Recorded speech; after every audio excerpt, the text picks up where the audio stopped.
Hi, everyone, and welcome to the Bristle Health Podcast. I'm your host, Brian Maurer, and today I'm so excited to be speaking with our guest, Dr. Sharon Dickerson. Dr. Dickerson practices biological dentistry in Denver, Colorado. She received her DDS from the University of Michigan School of Dentistry and has trained with the Pankey Institute and is certified by the American College for Integrative Medicine and Dentistry Ozone and the IAOMT and IABDM. Dr. Dickerson is also a current member and former board member of the Orognathic Biosthetics International Foundation. I've had the pleasure of working with Dr. Dickerson and her incredible team, and I've always left our conversations feeling particularly inspired. So I can't wait to share today's with everyone listening. Dr. Dickerson, thank you so much for joining. Thanks, Brian. It's so good to be here. It kind of feels like just chatting with a good friend. Couldn't agree I more. feel like I feel like a bit of a charter member in the Bristle space, and I've watched you guys grow and develop your product and your offering, and I'm just very kind of honored to be a part of it and to have this conversation with you. Thank you so much. That really means a lot. The product, we can't develop it without excellent partners like yourself. So, hmm so yeah, so excited to dig in. And I guess to start, just for the audience, can you share what initially attracted you to pursue a career in dentistry? I can. It's kind of a fun part of my growing up because my father was a dentist in Battle Creek, Michigan, where I grew up. And he was, believe it or not, he was kind of dubbed a holistic dentist back in the 1970s. So I don't really know what that meant back then, but I know that there were people that called him that in the community. And I think it was more just a mindset of looking at the whole person. And he and my mother were very involved in their own health. We always had, at the time you can kind of picture the hippie movement and getting back to organic, growing your own vegetables, and I don't know, a real health focus in our family growing up. But as I matured, I got to work in his practice in whatever ways you can employ your teenage daughter. But Mhm. I got to do a lot and see what he was doing. And he encouraged me in the sciences and in chemistry, biology, but also to consider a career in dentistry. So in the 1970s, that wasn't that common for women to be encouraged to go into that kind of profession. So I feel really blessed for his mentorship. And so that's what really sparked my interest. And when I got to work in his practice, I saw that he had these relationships with these people in our community that went generations deep. And it could be the grandma, the mom, the kids, the grandkids. And he just was really a part of their part of their health lives. And I felt like it was cool to witness. He had fun with them. He was somebody that they trusted. He was a resource for them in other parts of their lives. And so, yeah, that was kind of my primary inspiration. I mean, such a great place to get inspiration, to actually have Yeah, such a great role model available to you right there. exactly. Yeah. Mhm. And it makes a natural segue to the next question Yeah. of how your journey actually led you to focus on biological dentistry. So the pitfall of being a child of a dentist in that era was some exposure to toxic materials, primarily the mercury that was involved with dental amalgams. So as little kids, my siblings and I would go down to the office and there was mercury around because it was part of the mixing compound of these amalgam fillings.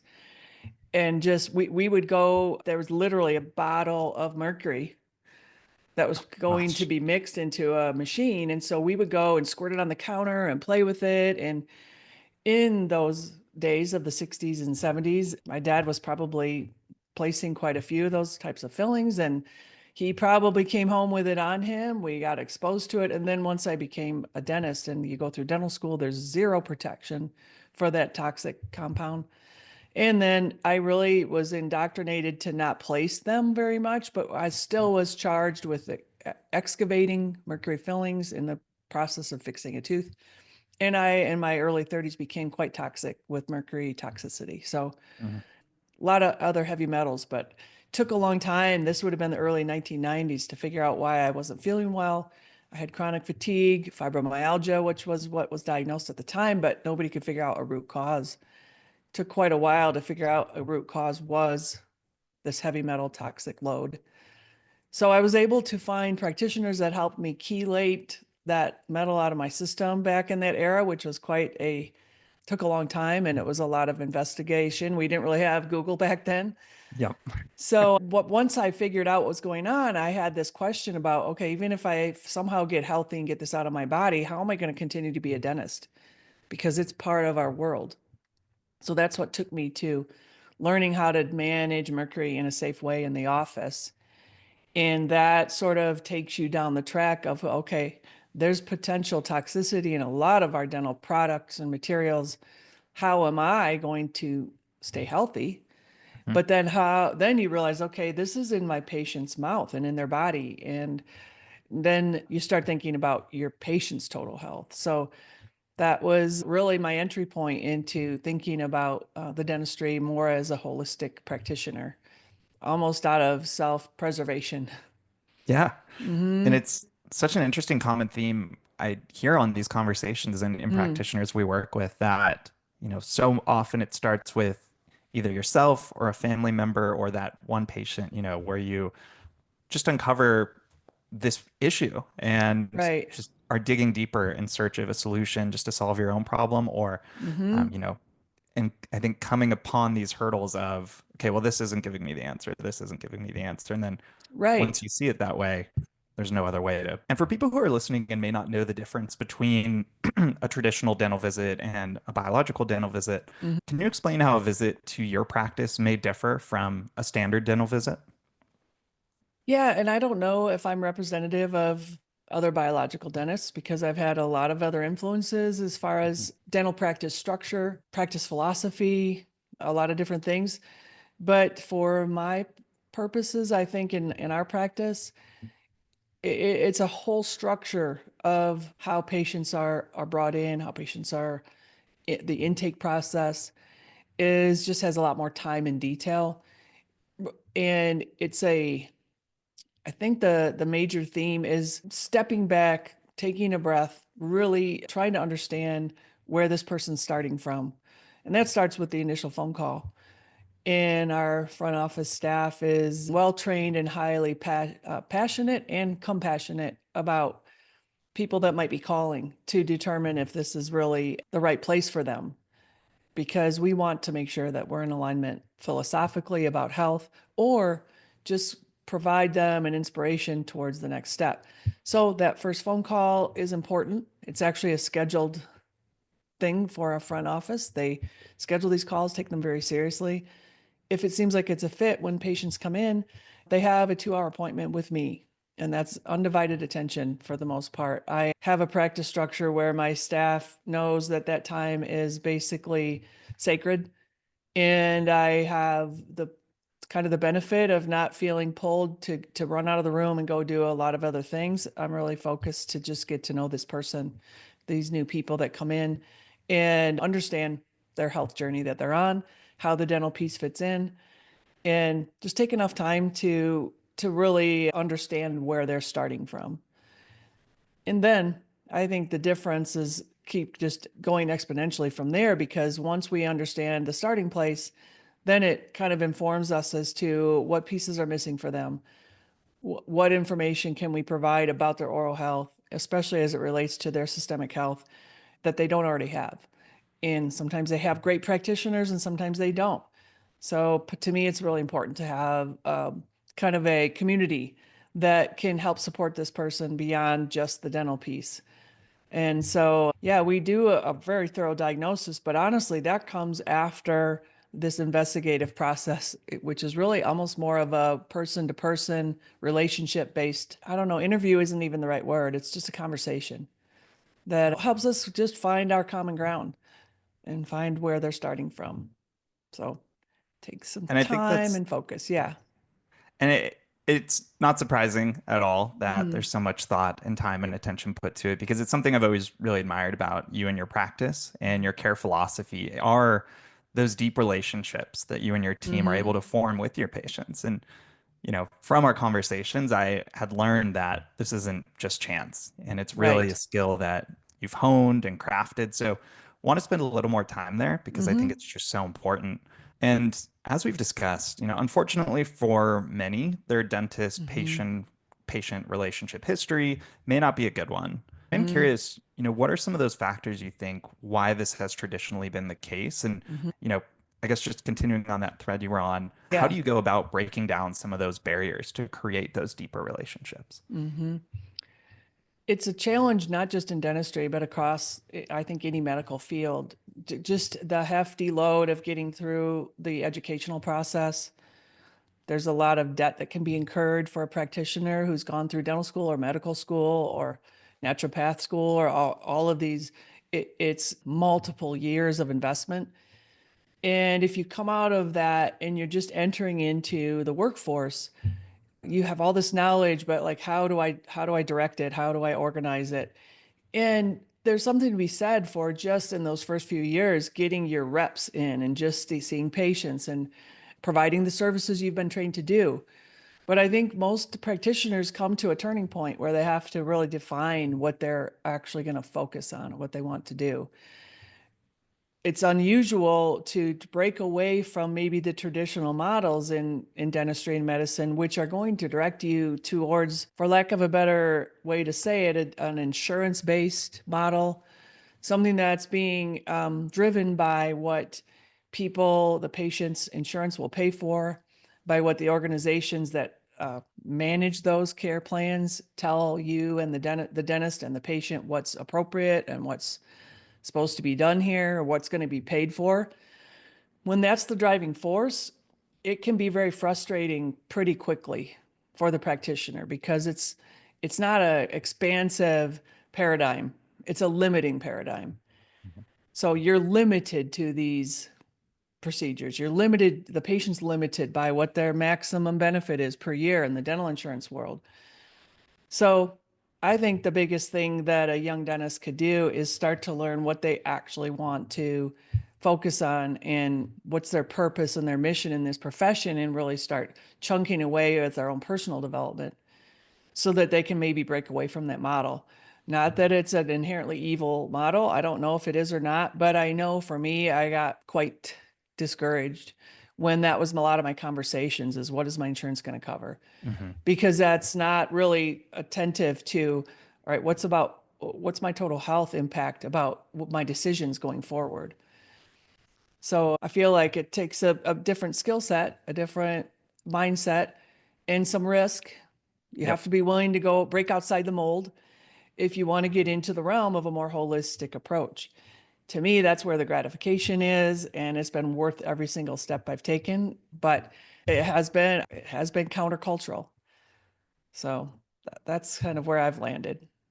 Awesome. Yeah, I'm definitely going to get into more of that kind of advice. And I think what some of Mm-hmm. those things you've instilled or those learnings you've had that we can Yeah, share with other practitioners. sure. I know another thing we've discussed is just the concept of what types of traumas patients may be bringing Mm-hmm. in to their appointment. And so I'm curious, just kind of building off that concept Mm-hmm. for patients who've experienced trauma or have Mm-hmm. had negative experiences with broader healthcare, as you mentioned in the past. Mm-hmm. What are some of those initial steps you're taking in that 2 hour visit or even ahead of that to Yeah, really build that trust? that's another huge passion of mine. Most humans have had trauma. It's part of being human on this planet.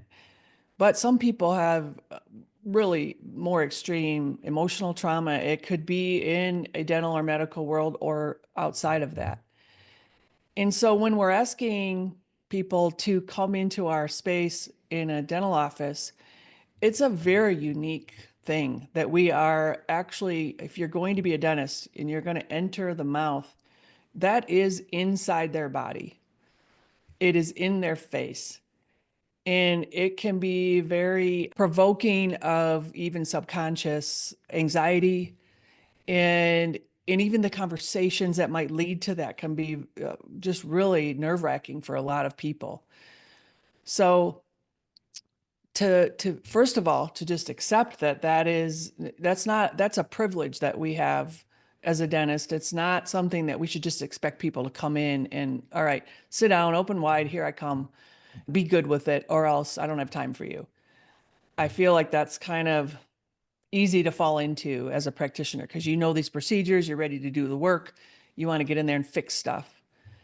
But a lot of humans have a whole many layers of things they come in with.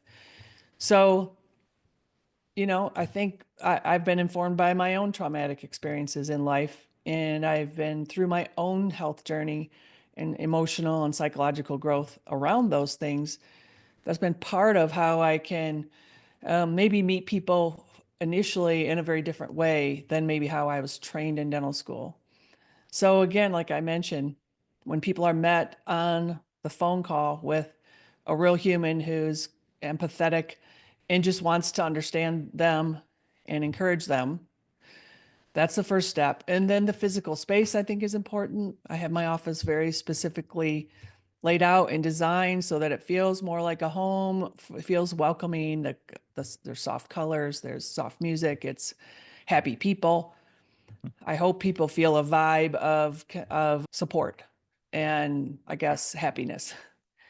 And then when we get to sit down and talk, that it's not in a clinical environment. The first time I talk to somebody, it's in a lovely space that would feel like you're just sitting down and having a cup of tea with somebody that cares about you.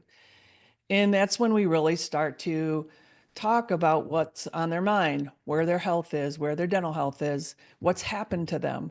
What are the things that have been a barrier to their progress? And sometimes it's literally stuck on anxiety and emotional baggage around dentistry. It may not be the easiest conversation at times, but it's very important to me to take that time initially before I even start to come towards their face and establish a decision if they really want to move forward. And is it with me? And have we come to enough agreement at the beginning that this is their consent for me to come to them and start to uncover their current reality of where their oral health is? And then once we get to that point, honestly, I feel like we're good to go in a certain respect, because then the next step and the next step informs the next step. And it's always with their consent. Mhm. And sometimes just lying back in the dental chair with their mouth open is a huge thing for people. And that may be the extent of what we do on that first day. That may be enough for them. So sometimes it just takes some extra time and patience, but also really just tapping into their history and what's going on for them. And so I've found that when we take that kind of time, almost always we can break through that tension. We may need some help from their therapist. We may need some help from others in their community. Sometimes they have loving family members that are there to help support them. That's awesome. So yeah, on the trauma side of things, that's a passion of mine. And I love helping people, because then once they feel empowered, they take off in their whole life. And the dentistry can be a huge piece of that. So that's pretty awesome. That is awesome. I've just been smiling the whole time listening to you talk about it because the passion shines through so clearly Oh, with cool. just the approach and how you speak about it. Um, Mm-hmm. and, I think something we'll touch on a little later is just that idea of a partnership with Mm-hmm. patients and really setting the context towards their goals and really Mm-hmm. what they're here to accomplish with you and how you're going to Mm-hmm. accomplish that together. But you had just touched on a point at the end there about this sense of community. Yeah. And another unique aspect I've observed about your practice are the relationships you have across the healthcare community in Mm-hmm. Denver and broadly Colorado. We at Bristle often talk about putting the mouth back into the body in healthcare. Yeah. And I know so many listeners are going to be interested in how they can practically or how they can help be more collaborative across a patient's care team, but they may not know how to get started. So I am Right. curious, how do you approach forming those cross-disciplinary relationships in healthcare? That's such a great topic, Brian. I think it's so important for dentistry at this kind of crossroads that we're at. And for the quick context, I moved to Denver from Battle Creek, Michigan, about 8 or 9 years ago. And part of my incentive to move to Denver was just a broader community of what you might consider alternative healthcare practitioners. There's just the more density of population, of course, but there's just a lot of more functional medicine, integrative medicine, acupuncturists, great functional medicine oriented chiropractors in the Denver community that has been a pleasure to get to know. So when you ask, how do you do that?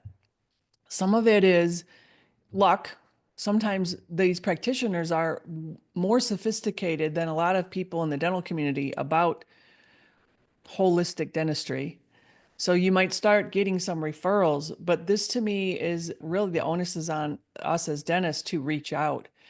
And once I got here, I started to learn the landscape and get to know some of these practitioners. Just, call the office, ask if we can meet for coffee, hear what they're doing. And then if it seems like a fit for a patient, maybe that has a missing piece in their whole healthcare team, make that referral to that practitioner as part of the starting point for this patient. I don't want to be the Lone Ranger.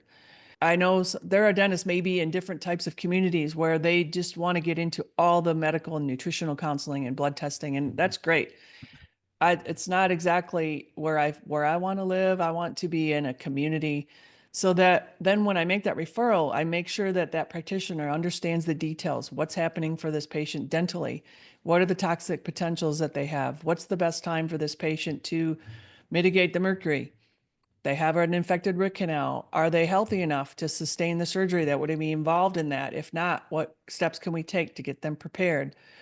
And this starts this dialogue. And so when practitioners take to that, then boy, we've got a great collaboration going. And so then I start to be able to discern, all right, this particular patient's going to do great with this practitioner.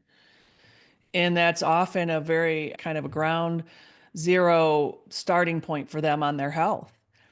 And maybe they've had advanced experience with nutrition and gut health and how their blood is as far as mineral content and a lot of different layers of their integrative health, but maybe they haven't. And it's playing out because of their oral environment and it's all working together. So it's been an outreach and a pretty much a continual keeping in touch, keeping that practitioner aware of where this patient is in their dental health and what we're involved in. And I've found that to be just really gratifying.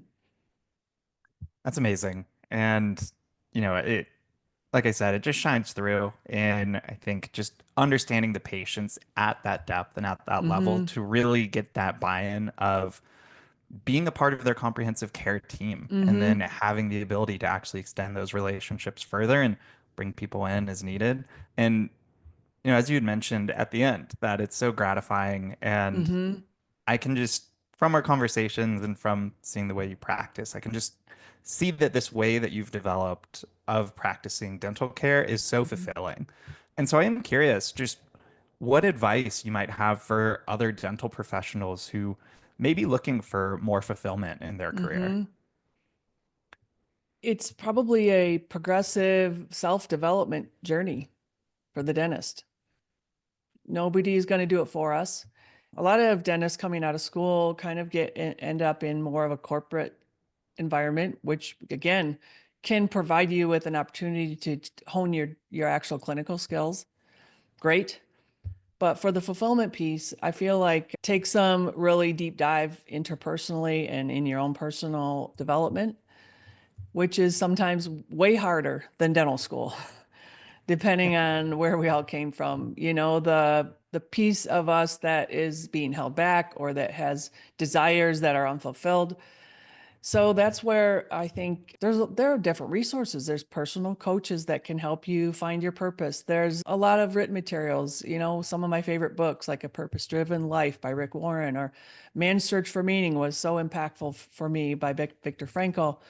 Just to start to realize, okay, above all of this technical stuff that we're talking about is us as humans and how we want to interact with our community and our patients and our families. And so I started early on with some great mentors and with practicing, if you have any faith base, I think that is a great place to develop what is actually tying you to a bigger meaning beyond, I want to do a great class 2 composite filling, or I want to make the best crown and have the best technology. Those are great goals, but that's not where for me, the fulfillment really comes in. Taking time and walking our talk in our own health. you know, having a healthy lifestyle, having your own nutrition in place, having good sleep regimens, and being a healthy person is a huge base, I think, for us. It's a constant challenge for us in this busy life. Establishing, meditation or prayer practices, and then attaching to some great mentors. I've been really, really blessed to have some mentors that have helped me really work on what I'm here to do. What is my purpose as a dentist? What do I really, really want to do for patients? Beyond what the insurance is going to cover or the corporation that I work for is telling me I have to do, then that's when you can start to lay the steps for how do I get to a different type of practice. And that's going to involve leadership, business mindset. How are you going to structure literally your patient schedule so that you're not pulled in 7 directions at once? How are you going to add enough value for the patient so that they will pay above and beyond what their dental insurance covers if they value it? How do you meet them emotionally and mentally and in a practical way so that they can start making true health-oriented decisions? So I think the personal development on the side of the dentist is probably the main starting point. And it's a lifelong journey. Definitely. Yeah. And I think it's so important because, we have these I've been so lucky to connect with so many incredible leaders in the space like Yeah, yourself. And it's not one size fits all. There's no so right way true. of doing things. And you'll see different flavors of how people are practicing and what they're Yeah. ultimately passionate about and what that drives them to. But as you mentioned, I think so much of it starts with that internal reflection because it comes from a place of this is what is motivating me in my career Right. and in my passion and why I'm waking up, with a smile every day to come to work. And I Exactly. think, And being I able to build up. feel blessed because I think dentistry is one of the last bastions of true private care health. It's harder and harder in medicine. I mean, I think a lot of medical practitioners have broken away and started their own practices that are kind of outside of being controlled by big corporations or insurances. But in dentistry, most dentists have the opportunity to start a practice and build a private care model. And if they lay the groundwork, to me, that's where the fun is. The fun and the fulfillment. I love it. Good. And one of the things you had mentioned earlier and then just Mhm. touched on again is this concept of dental insurance, and a topic we've discussed is how you in your practice have actually moved away from accepting dental insurance. Mhm. So I'm curious, can you touch on that a bit more about just how that's impacted the way you practice and are able to practice Mm. care? Yeah, I always, it's a bit of a struggle because when people have a benefit through their employer or that they pay for on their own for dental insurance, it, to me, it's a catch-22 because in a patient's mind or somebody in the public, insurance to me, that word implies that you're being insured against some catastrophic event like auto insurance. Okay, I had a big car crash and all these things happen. My auto insurance should pay for the medical side and the automobile side or medical insurance. I've got, a catastrophic illness. It's there to help with, I don't know how it works anymore these days, how well it works, but that's the point of actual insurance. In dentistry, it's never been that way. It's a little bit of a help on a copay for certain procedures in a certain length of time. So I told you about my father back in the 1960s when dental insurance first came on the forefront. Michigan was one of the first places where it was brought in because of the automotive industry and those big manufacturing plants that are in the Detroit area, and it kind of spread throughout the state. And they put a cap per year of $1,000 back in 1960, whatever. That cap hasn't changed much. The most deluxe dental insurance now might cover 1,500 a year or 2,000 a year. And if somebody really has many layers of dental issues, that's a drop in the bucket. And so the amount of energy that the dental team is going to try to put forth to help make sure that all those parameters are met for limitations on all the procedures that they don't want to pay for takes time and energy from the dental team that to me is away from the patient care process and the focus on the patient, the focus on their future health and their future development. So to get away from that model to me has been a real deepening of my ability to help the patient without that being interfering in the conversation. And I've grown to put a pretty hard line on it. I don't want that in the conversation. I don't want that in the space. It's not actually what I'm here to do. I'm here to help my people be healthy. I'm here to help them reach their goals. I haven't found the dental insurance to be an ally in that. It's more of an interference. So from my standpoint, it's been freeing to just say, hey, I'm sorry, I can't be everything to everybody, but if that's your highest need and goal is going to be to stay within your dental insurance, here's some other practitioners that might be more beneficial for you than my practice. And Mhm. I don't feel judgmental about that. I just feel it's it's been something I've discerned for myself where I want to put my energy. And I've just had in the past those front office people that are arguing with the insurance on the phone. They're on hold for 2 to 3 hours for $140 charge. And then they get hung up on at the end and they never get it resolved. And it's like, I don't know, it's just the whole vibe, Yeah. the whole energy. I just was like, I want a clean space. I want us to be able to control the energy and the Mhm. focus. So it may seem pie in the sky, but I'm here to tell you, you can do it. And certain people, patients in the community are looking for that. They're hungry for it. They want it because they're burned out by the whole thing too. Yeah. That makes So sense? well put. It makes perfect sense. And it's so Mm-hmm. well put. As someone who has spent quite a bit of money out of pocket Mm-hmm. on my dental health, it is extremely painful. I think I Mm-hmm. need to brush up on the statistics, but I think at last glance, it was something like $50 billion a year spent in out-of-pocket costs on Wow. dentistry per year. And I think it's one of the top two expenditures in healthcare. So really Wow. that model does frame it in that sense where so much of the Mm-hmm. burden, especially if you're going through gum disease, we know is a chronic condition. And so many of Right. these conditions we know are chronic. They're Mm-hmm. unfortunately there's no easy snap your finger and fix it. Right. Um, and those expenditures, even when we think of the lifetime cost of a cavity filling, Yeah. I think a lot of people think you fix it one and done, but it's not the case. We need to stay on top of Mm-hmm. it, repeat procedures. So I think particularly as you get later in life, those costs can just snowball too. Right. Um, And yeah. you can almost recognize somebody's dentistry by that model because it kind of looks like, I'm sorry to say, but a hodgepodge. And when the mindset of the dental community is, okay, what can I do for this patient within their insurance? It's not even the dentist's fault in those cases. They're stuck with, okay, I'm going to find the worst thing to fix here in the most expeditious way possible. Mhm. So you can end up with kind of an oral environment that isn't holistic. It's not put together well with the end in mind. It's kind of like, it reminds me of in Michigan, lots of people have the family cottage on the lake, and great grandma bought it in the, 1940s or 50s.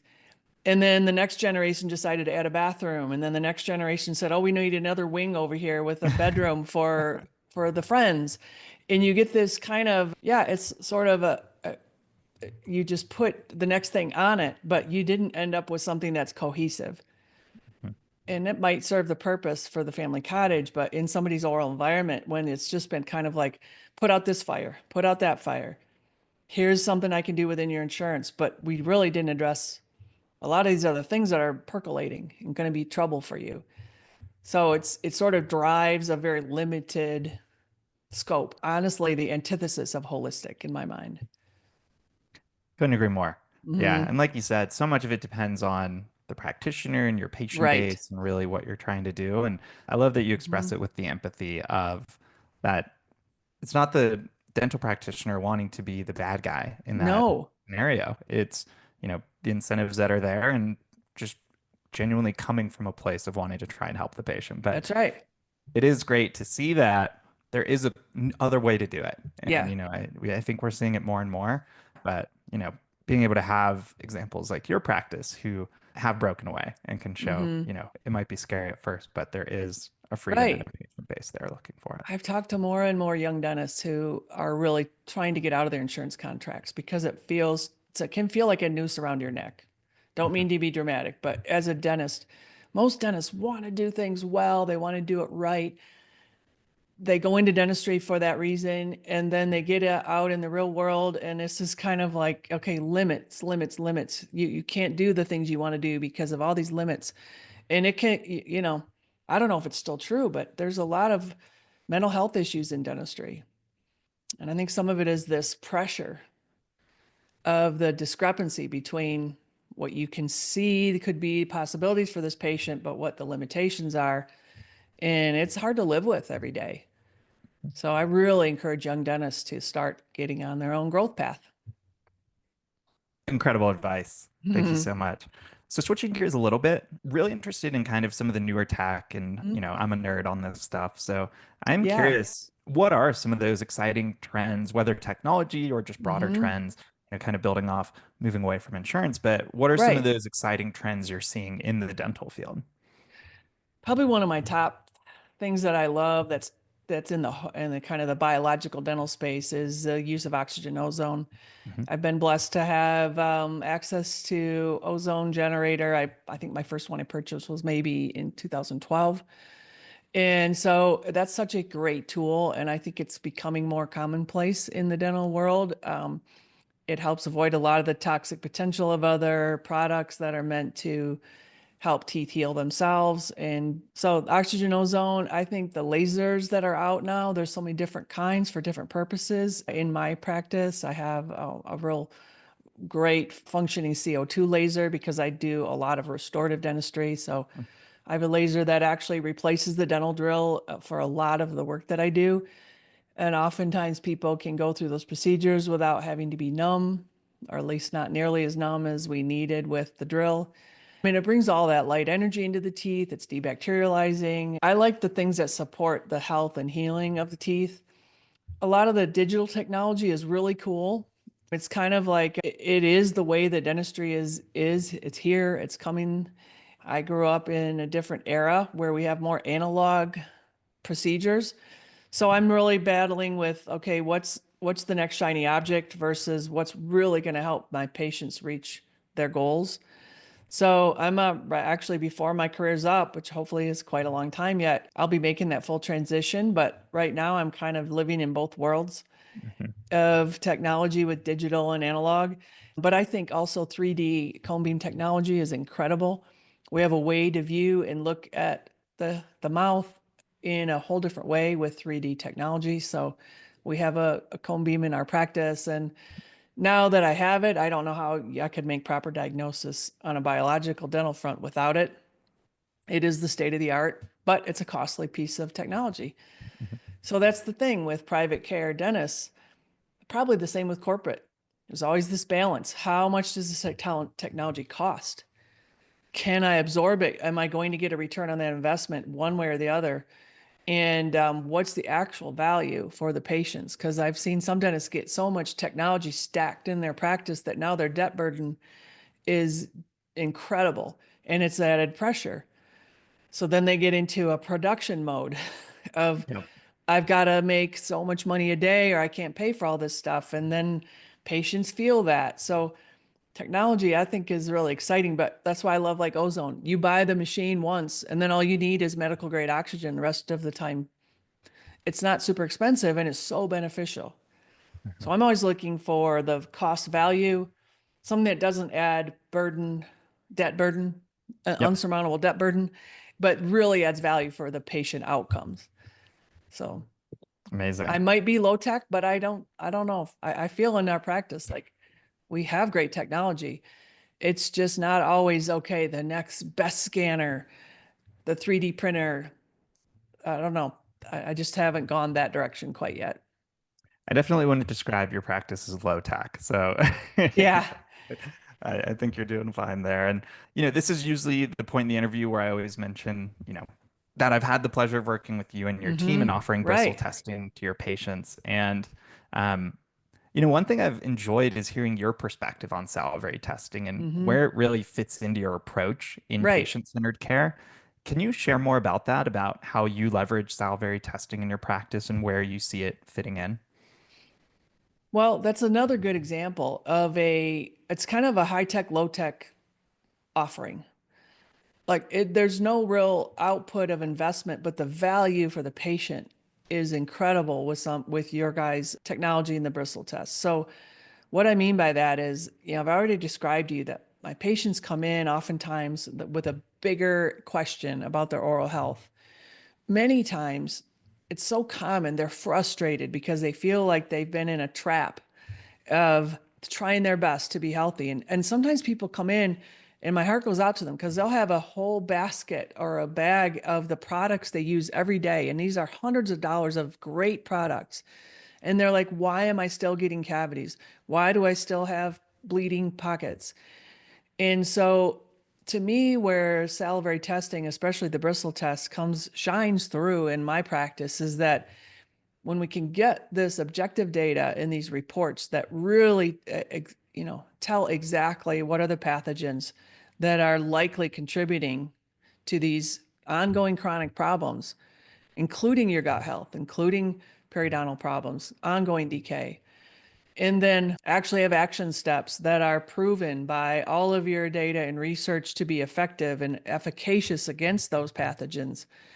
I can't even tell you how empowering that is for a patient who's been struggling. And so when they can say, all right, there's my bad guys. I want to get those out of the way. And then I want to feed the good guys. And here's how I'm going to do it. And then we can retest in 6 months or a year and then gauge how it's going for them. And even if we don't retest, we'll see that they come back in a year and guess what? There aren't new cavities this time for the first time in their life. That's so empowering. So that's probably the best example of the high tech, low tech. It's not something I had to go out and purchase a $150,000 piece of equipment, but the value to the patient for just the lab testing in your guys' process has been really beneficial to our patient base. That's fantastic to hear. I mean, that's what makes it Mm-hmm. all worth it. As you know, I had my own journey with oral health. Right. So being able to hear those kinds of stories, I'm just going to be smiling all day. So That's that's awesome. just the best. And you were touching on this idea that there might be practitioners who are feeling a bit overwhelmed with all the new technology coming to Yeah. the field. AI is here, it's coming, salivary Mm-hmm. testing, all the other tech you mentioned. And I've appreciated that you are very thoughtful about where you're making those investments, obviously from the Mm-hmm. ROI standpoint, but I think Sure. always maintaining that patient-centered care approach. So I'm curious, just for practitioners out there, Mm-hmm. how do you think practitioners can take a mindful approach to staying on the cutting edge without overwhelming their team or their patients or themselves? Yeah. Again, I think that goes back to the development of that dentist true purpose. And this is not something that most dentists go into dentistry thinking is going to be critical to their own health, their own emotional health, their fulfillment in dentistry. So what's driven me as far as what technology I'm going to invest in the last, I'd say 20 years, is being really clear about where I want to meet patients and what kind of dentistry I want to do. So I think the more clear the dentist can get about their focus, the better. And I was lucky to have, like I said, some amazing mentors and colleagues that I've developed with over the years. And so then it makes sometimes those decisions a lot easier. It's like, I'd love to try that technology, but does it really impact my results and my clinical results and my bottom line as a business? You've got to be really, like you say, really mindful.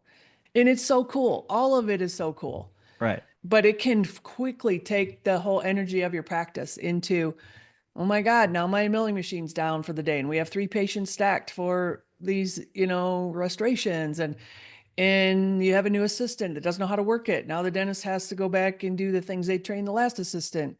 It's its own engine that to me you have to just make sure you're doing it for good reasons based on your values. Perfect. As always, tying it back to your own personal values as a practitioner, and then, Mm-hmm. what is that type of care you want to practice and offer Mm-hmm. for your patients. Yeah. So well put. And Dr. Dickerson, to no surprise, this has been just a fabulous conversation. Thank you so much for sharing your wisdom with me Mm-hmm. and with everyone listening. For people who want to learn more about you and your practice, can you tell Mm-hmm. us where the best place is for them to find more?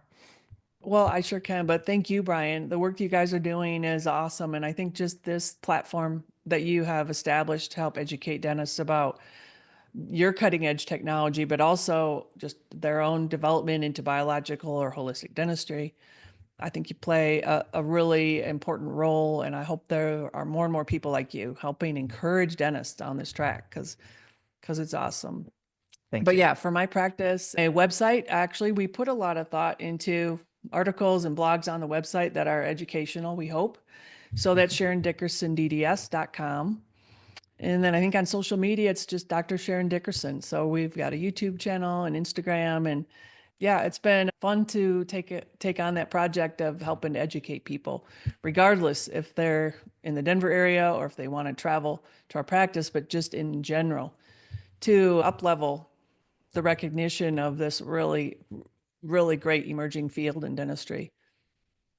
I know I've personally spent a lot of time on your website, so I can Oh, cool. attest. There's a lot of great content on there, on the social Mhm. channels. Definitely check it out, and we'll be linking both on this conversation so everybody can find that easily.